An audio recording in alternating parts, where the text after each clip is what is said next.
दिल्ली सरकार के अनुमान के अनुसार 15 जून तक 44,000 केस होने की आशंका है और इसके इलाज के लिए 6,600 बेड की जरूरत होगी। इसी तरह 30 जून तक अनुमान है कि कोरोना के मामले 1 लाख तक बढ़ जाएंगे और शहर को 15,000 बेड की आवश्यकता होगी। इसी तरह 15 जुलाई तक दिल्ली में कोरोना केस की संख्या 2.25 लाख होने का अनुमान है, जिसमें 33,000 बेड की आवश्यकता होगी।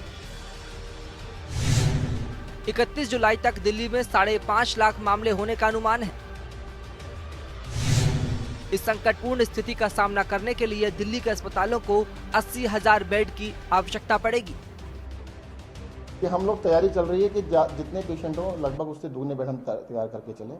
आज भी उसी आधार पर चल रहे हैं। अगर 2,000 बेड भी जोड़ लें तो हम लगभग आधे ऑक्यूपाई कर रहे हैं और इसी तरह से तैयारी नेक्स्ट देखिएगा। 15 जून को हमारे जो एक्सपेक्टेड है 7,000 के करीब बेड ऑक्यूपाई होंगे। 30 जून को 15,000 बेड की एक्सपेक्टेशन है।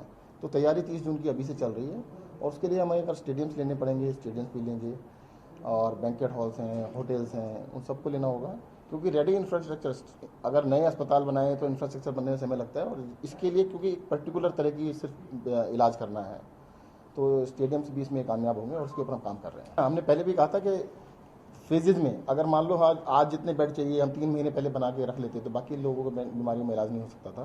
तो आज हमने कर रहे हैं, फेजेज में बिल्कुल करेंगे, पूरी जान लगाएंगे जितनी भी जल्द से जल्द जितने ज़्यादा से ज़्यादा बेड हम कर पाए। हालांकि दिल्ली सरकार के लिए अतिरिक्त बेड की व्यवस्था करना एकमात्र चुनौती नहीं है। अगर ये अनुमान सही साबित होते हैं तो नए रोगियों की देखरेख के लिए स्वास्थ्य कर्मियों की एक पूरी फौज चाहिए होगी।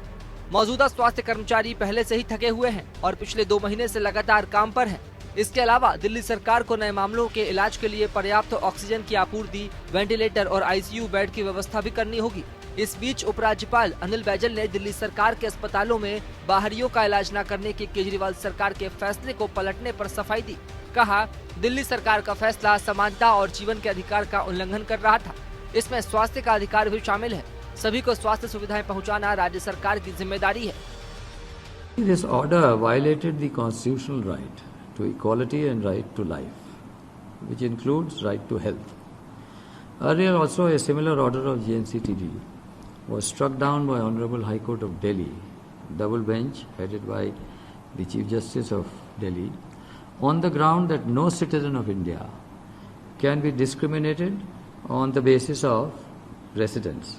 When it comes to health care, access to universal health care is responsibility of the state.